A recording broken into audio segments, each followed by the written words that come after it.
Bismillahirrahmanirrahim. Assalamualaikum warahmatullahi wabarakatuh. Baik anak-anakku sekalian, kita berjumpa kembali. Semoga kalian dalam keadaan sehat walafiat ya di rumah. Baik, tetap semangat menuntut ilmu dalam kondisi bagaimanapun. Baik anak-anakku sekalian, setelah minggu lalu kalian belajar materi tentang cinta ilmu, Ibu harap kalian sudah memahaminya dan kalian bisa menerapkan apa yang kalian dapat, ilmu yang kalian dapat dalam kehidupan sehari-hari. Untuk pembahasan materi kita pada hari ini yaitu tentang hidup lebih damai dengan ikhlas, sabar, dan pemaaf ya, dengan sub materi kita hukum nun mati dan tanwin dan hukum mim mati. Baik, sebelum kita memulai pelajaran kita, mari kita berdoa. A'udzubillahi minasyaitonirrajim. Bismillahirrahmanirrahim. Raditu billahi rabba wa bil islami dina wa bi Muhammadin nabiyya wa rasula. Rabbi sidni ilman warzuqni fahman. Allahumma inni as'aluka ilman nafi'a wa rizqan thayyiba wa amalan mutaqabbala. Amin ya rabbal alamin. Baik, kita masuk kepada pembahasan yang pertama tentang hukum bacaan nun mati atau tanwin. Ya, pengertian nun mati atau tanwin. Apa itu nun mati dan apa itu tanwin? Baik, nun mati atau nun sukun ya, kalau kalian lihat tanda baca di atas huruf hijaiyah ada seperti tanda bulat kecil ya di atas huruf. Nah, itu namanya sukun ya. Jadi nun mati atau sukun, nun sukun adalah nun yang berharokat sukun sehingga tidak dapat dibunyi kecuali diawali huruf lain yang hidup atau berharokat fathah, kasroh atau dhammah. Ya, jadi kalau dalam tulisan Arab nun sukun itu nun mati ya, tidak bisa dibaca. Jadi dia akan hidup apabila diberi harokat fathah, kasroh atau dhammah seperti alif fathah a, alif kasroh i, alif dhammah u ya. Contoh dalam bentuk kata misalkan dunya, inda, an'amta ya. Sedang tanwin adalah nun mati yang bertempat di akhir izim atau kata benda yang kelihatan apabila dibaca secara wasol atau disambung dengan kata lain dan akan hilang apabila diwakofkan atau diberhentikan. Bunyi bacaan tanwin ini sama seperti nun mati sehingga hukum-hukum bacaannya pun juga sama. Dalam penulisannya, tanwin merupakan tanda harokat rangkap yang terdiri dari fathah tain ya, fathah rangkap ya ditulis di atas huruf. Kasroh tain, kasroh rangkap ya di bawah huruf, di bawahnya huruf. Dan dhammah tain ya huruf dhammah rangkap ya di atas huruf. Contoh dalam bentuk kata dapat dilihat di bawah ini. Coba perhatikan contoh di bawah. Ya, basiron ya, ron yang pertama itu ya memakai fathah rangkap. Basiron ya dibaca basiron ya. Jadi di situ basiron pada kata ron itu ada fathah dan nun ya, basiron. Kemudian khaufin dibaca khaufin ya, sama ya antara kasroh rangkap di bawah atau kasroh tanwin ya. Kemudian khaufin yang berikut ya, kasroh dengan nun sukun. Kemudian alimun ya, dibaca alimun ya. Bisa dipahami anak-anakku? Baik. Beberapa hukum bacaan nun mati atau tanwin. Nun mati atau tanwin apabila bertemu dengan salah satu huruf hijaiyah, ya. Salah satu huruf hijaiyah mempunyai 4 hukum bacaan, yaitu izhar, idgham, iqlab, dan ikhfa. Nah, hukum bacaan nun mati atau tanwin, ya. Yang pertama izhar. Huruf izhar itu ada apa saja? Nah, di situ ada alif, ha, kha, ain, ghain. Ya, diingat-ingat ada 6 huruf izhar. Kemudian huruf idgham. Idgham itu dibagi menjadi 2. Idgham bila gunnah dan idgham bi gunnah. Idgham bila gunnah hurufnya 2, lam dan ro. Sedangkan idgham bi gunnah hurufnya ada 4, ya. Ya, nun, mim, wawu. Nah, kemudian hukum bacaan iqlab. Huruf iqlab ada 1, yaitu ba. Kemudian ikhfa. Apa saja huruf ikhfa? Ya, huruf ikhfa antara lain ta, fa, jim, dal, zal, zain, sin, shin, shod, dot, ta, za, fa, qaf, dan kaf. Ya, kita masuk ke pembahasan hukum bacaan izhar. Izhar artinya jelas. Nun mati atau tanwin dibaca izhar atau jelas apabila bertemu dengan huruf halqi. Nah, huruf halqi itu apa? Huruf yang keluar dari tenggorokan, huruf tenggorokan, ya, yang jumlahnya ada 6, yaitu ya alif, ya, di situ hamzah, ya, alif atau hamzah, ha, kha, ain, ghain. Jadi 6 huruf ini semua makhrajnya dari tenggorokan atau halqi, sehingga bacaan izharnya disebut juga dengan izhar halqi. Cara membacanya harus jelas.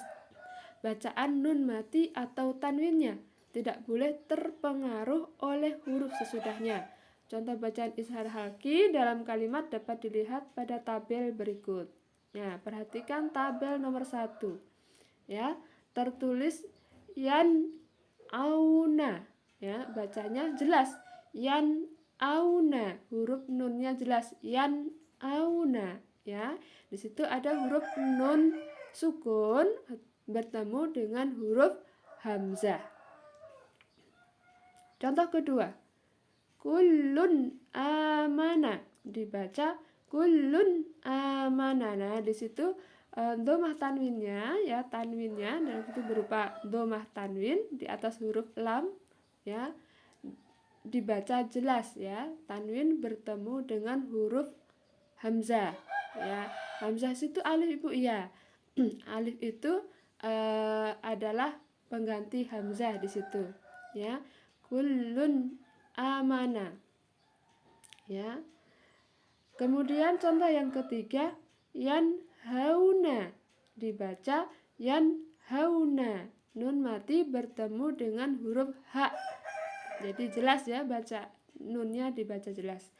Nomor 4, qaumin hadin, kaum dibaca qaumin hadin. Ada tanwin, ya, kasroh tanwin di situ. Kalian lihat di bawah huruf mim ada kasroh double, ya, mim kasroh tanwin bertemu dengan huruf ha.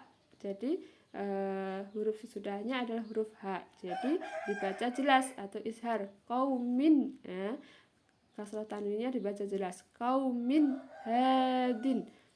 Nomor 5, min ilmin, ya, min ilmin. Ada nun mati bertemu dengan ain, ya, baik. Ya, hukum bacaan idgham. Idgham artinya memasukkan, ya. Maksudnya di sini adalah memasukkan bacaan nun mati atau tanwin ke dalam huruf sesudahnya. Nun mati atau tanwin dibaca idgham apabila bertemu dengan huruf-huruf idgham, ya. Di sini ada ya, mim, nun, wawu, lam, ro. Nah, itu huruf-huruf idgham. Nah, ada dua macam idgham terkait dengan hal ini, yaitu idgham bi gunnah dan idgham bila gunnah. Idgham bi gunnah. Yang dimaksud idgham bi gunnah adalah membunyikan nun mati atau tanwin dengan memasukkannya pada huruf sesudahnya dan dibaca dengan mendengung.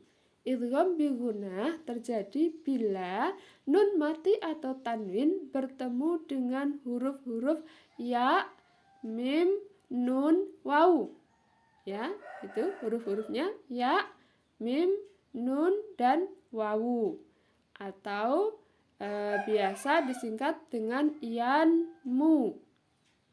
Ya, nun, mim, wawu. Adapun contoh dari nun mati atau tanwin yang bertemu dengan keempat huruf hijaiyah tersebut bisa anak-anakku lihat pada tabel berikut. Nah, nomor 1 ya, tertulis di situ man yakulu. Bacanya mayakulu. Ya, huruf nun ya dimasukkan ke dalam huruf ya, ke dalam huruf berikutnya. Mayakulu. Di situ ada nun sukun bertemu dengan huruf ya. Ya, idgham bi gunnah. Nomor 2, barkun yaj'aluna. Di situ tertulis barkun yaj'aluna ya, dibaca barkun yaj'aluna ya. Fa dhammah tanwin ya dimasukkan ke dalam huruf ya. Di situ ada tanwin berupa dhammah tanwin bertemu dengan huruf ya. Contoh ketiga, an-nafsin. An-nafsin. Ya, ada nun sukun bertemu dengan huruf nun. Jadi huruf nun sukunnya dimasukkan ke dalam huruf nun. An-nafsin. Nomor 4, khittatun naghfir lakum. Khittatun naghfir lakum. Tanwin bertemu dengan huruf nun ya, di atas huruf to, dhammah tanwin itu bertemu dengan huruf nun. Nomor 4, min ya, bacanya min malin ya. Kemudian tertulisannya min malin, bacanya mim malin ya. Huruf nun sukunnya masuk ke dalam, dimasukkan ke huruf mim. Di situ ada nun sukun bertemu dengan huruf mim. Ya, bisa dipahami anak-anakku? Baik, kita lanjut. Ada catatan atau pengecualian ya dalam hukum bacaan nun sukun atau tanwin bertemu dengan huruf ya, mim, nun, dan wawu ini ya. Hukum nun mati yang bertemu dengan huruf-huruf ya, nun, mim, dan wawu dibaca idgham bi gunnah jika terjadi tidak dalam satu kata. Namun jika hal itu terjadi dalam satu kata, maka tidak lagi dibaca idgham bi gunnah, melainkan harus dibaca izhar atau jelas. Sebagai contoh dapat dilihat ya pada tabel berikut. Ya, nomor 1 tertulis ya sinwanun. Jadi dibacanya harus tetap sinwanun. Jadi nunnya dibaca jelas sinwanun. Tidak bisa dibaca idgham bi gunnah siwanun ya, karena nun mati bertemu dengan wawunya dalam satu kata. Jadi ini hukumnya izhar sinwanun. Kemudian nomor 2 tertulis kinwanun. Bacanya kinwanun. Huruf nun sukunnya tetap dibaca jelas karena nun sukun bertemu dengan wawu dalam satu kata. Hukumnya tetap izhar, bukan lagi idgham bi gunnah ya. Diingat-ingat. Nomor 3 bunyanun. Ya, dibaca bunyanun, tetap nun sukunnya dibaca izhar atau jelas karena nun sukun bertemu dengan ya dalam satu kata. Kemudian dunya, tetap nun sukunnya dibaca jelas yaitu dunya ya, nun sukun bertemu ya dalam satu kata. Bisa dipahami ya anak-anakku sekalian? Baik, lanjut. Idgham bila gunnah. Yang dimaksud idgham bila gunnah adalah Membunyikan nun mati atau tanwin dengan memasukkannya pada huruf sesudahnya dan dibaca tanpa mendengung. Kalau idgham bi gunnah tadi memasukkan dengan mendengung, kalau idgham bila gunnah memasukkan tanpa mendengung. Ya, la gunnah tanpa mendengung. Jadi bacaan nun mati atau tanwin hilang dan melebur dengan huruf sesudahnya dengan mentasydidkannya. Idgham bila gunnah terjadi bila nun mati atau tanwin bertemu dengan huruf lam dan ro. Adapun contoh dari nun sukun atau tanwin yang bertemu dengan kedua huruf hijaiyah tersebut dapat dilihat pada tabel berikut. Nomor 1, ya, tertulis di situ la in lam yantahi, ya, bacanya la illam yantahi. Jadi nun sukunnya dimasukkan ke dalam huruf lam. La illam, ya, dan mentasjidkannya la illam yantahi. Nun sukun bertemu dengan huruf lam. 2, khairun, ya, tulisannya di situ khairun laka, ya, dibaca khairul laka, ya, bacanya khairul laka. Tanwin, ya, yang ada di atas huruf ro dimasukkan ke dalam huruf lam. Di situ ada tanwin bertemu dengan huruf lam. Nomor 3, ya, tertulis di situ min rahiqin, ya, dibacanya mirrahiqin, ya. Di situ ada nun sukun bertemu dengan huruf ro. Contoh keempat, syaitonir rajim, ya. Maaf, itu ada kasroh tanwin, harusnya di bawah huruf nun itu ada kasroh tanwin, ya, bertemu dengan huruf ro, syaitonir rajim. Ya, baik. Hukum bacaan iklab. Iklab artinya menukar atau mengganti suatu huruf menjadi huruf lain yang berbeda dari huruf asalnya. Ya, menukar atau mengganti, itu iklab. Dalam hukum nun mati atau tanwin, iklab berarti menukar atau mengganti nun mati atau tanwin menjadi mem mati disertai dengan mendengung. Nun mati atau tanwin dibaca iklab apabila bertemu dengan huruf ba. Jadi satu huruf iklab, ya, ba. Cara membacanya ialah dengan mengganti huruf nun mati atau tanwin menjadi huruf mim mati atau mim disertai dengung, bukan lagi ba, ya, tetapi mim mati. Baik, contohnya dilihat pada tabel berikut. Nomor 1, tertulis anbihum, bacanya bukan anbihum tapi ambihum, ya, nun sukunya dibaca mim sukun, ya. Ambihum, di situ ada nun sukun bertemu dengan huruf ba, ya, ambihum. Nomor 2, tertulis alimun bidzati, ya, dibaca alimum bidzati, ya, tanwin bertemu dengan huruf ba. Baik, berikut hukum bacaan ikhfa. Ikhfa artinya menyamarkan. Di sini ikhfa berarti pengungkapan huruf yang mati dan tersembunyi dari tasdid pada bacaan antara izhar dan idgham dengan mendengungkan huruf yang pertama. Nun mati atau tanwin dibaca ikhfa apabila bertemu dengan semua huruf hijaiyah selain huruf-huruf izhar, idgham, dan iklab, ya. Jadi huruf ikhfa di sini ada 15 selain huruf izhar, idgham, dan iklab tadi, ya. Jadi hurufnya ada ta, tha, jim, dal, zal, zain, sin, shin, shad, dad, ta, za, fa, qaf, dan kaf. Apabila dinazamkan huruf-huruf ikhfa tersebut sebagai berikut, ya. Sizza, sana, kamzada, sakhsun, qad sama, zum tayyiban, zin futtaqa, dha, za, lima.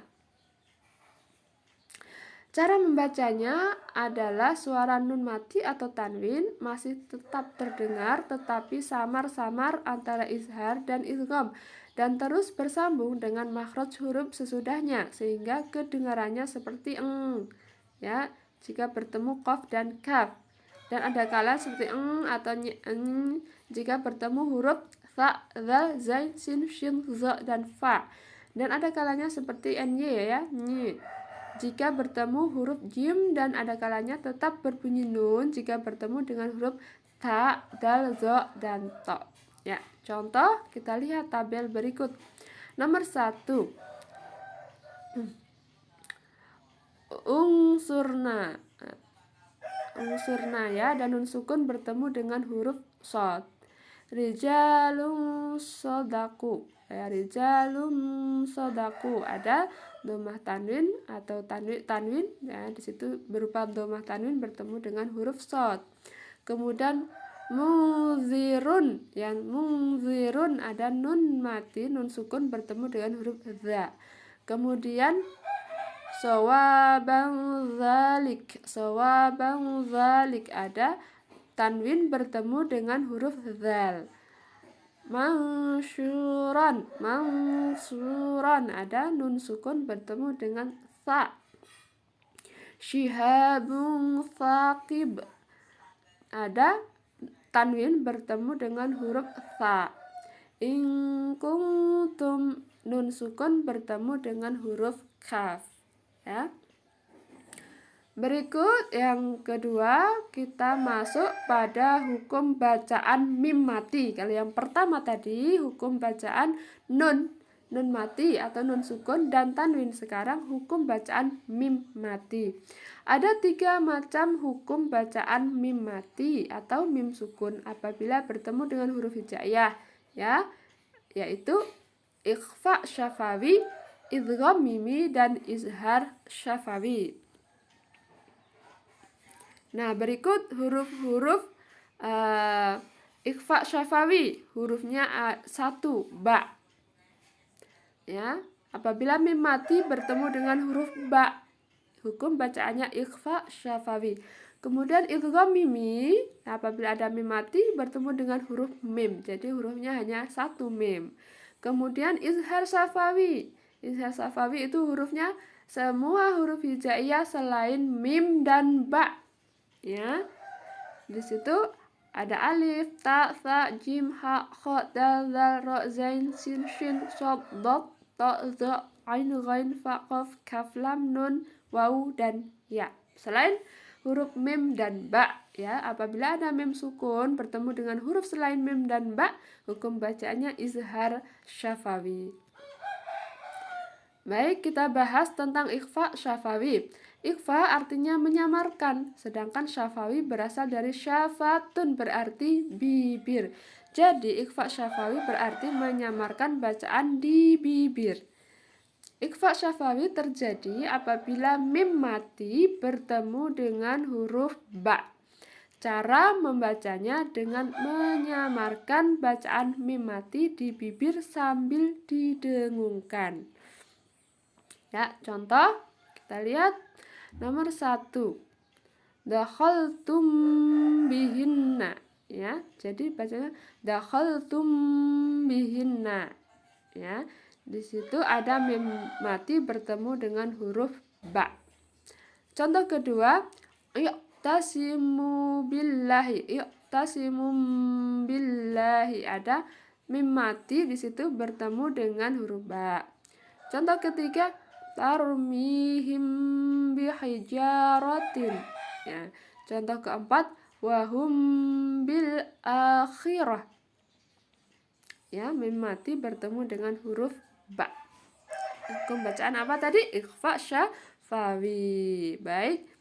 Kemudian hukum bacaan idgham mimi, disebut juga idgham mithli atau idgham mutamasilain. Cara membacanya adalah seperti menyuarakan mim rangkap atau mim yang ditasydidkan. Idgham mimi terjadi apabila mim mati bertemu dengan huruf mim. Contohnya, ya, nomor 1, Kam min fi'atin, kam min fi'atin, ada mim mati ya bertemu dengan huruf mim, huruf sudahnya adalah huruf mim. Kemudian nomor 2, walakum ma kasabtum, ya mim mati bertemu dengan huruf mim. Contoh ketiga, lahum masala, lahum masala, mim mati bertemu dengan mim. Nomor 4, afara'aitum ma tumnun, ya tumma, nah, itu mim sukun atau mim mati bertemu dengan huruf mim. Baik, hukum bacaan yang berikut adalah izhar syafawi, ya izhar berarti jelas ya, sedangkan syafawi berarti bibir. Jadi izhar syafawi berarti dibaca dengan jelas di bibir. Izhar syafawi terjadi apabila mim mati bertemu dengan huruf-huruf hijaiyah selain ba dan mim. Cara membacanya dengan menyuarakan mim mati dengan jelas di bibir serta mulut tertutup. Nomor 1 contohnya an'amta, an'amta, ya ada mim mati bertemu dengan ta. Contoh kedua, alaihim ghairi, alaihim ghairi, ada mim mati bertemu dengan ghain. Contoh ketiga, annahum ila rabbihim, ya ada mim mati bertemu dengan huruf alif. Contoh keempat, wahum raji'un, ya mim mati bertemu dengan huruf ra, hum ra, ya wahum ra. Lahum fiha, hum, ya fiha, jadi itu mim mati bertemu dengan fa. Contoh keenam, alaihim waladdallin, ya mim mati bertemu dengan huruf wawu. Baik, anak-anakku sekalian, demikian pembahasan kita ya mengenai hukum bacaan nun mati dan tanwin dan hukum bacaan mim mati. Apabila ada yang kurang jelas atau anak-anak ada yang ingin ditanyakan, silahkan bertanya ya. Boleh japri, lebih baik lagi apabila bertanya di WA grup kita ya, WA grup, supaya teman-teman yang lain juga bisa ikut berdiskusi bersama. Baik, kita lanjut ya materi kita minggu depan ya. Kalian pelajari ya, pelajari materi kita tentang ikhlas, sabar dan pemaaf ya, ikhlas, sabar dan pemaaf untuk minggu depan. Baik, sebelum kita akhiri, mari bersama-sama kita membaca doa kafaratul majlis. Subhanakallahumma wa bihamdika asyhadu an la ilaha illa anta astaghfiruka wa atubu ilaik. Walhamdulillahirabbil alamin. Wassalamualaikum warahmatullahi wabarakatuh.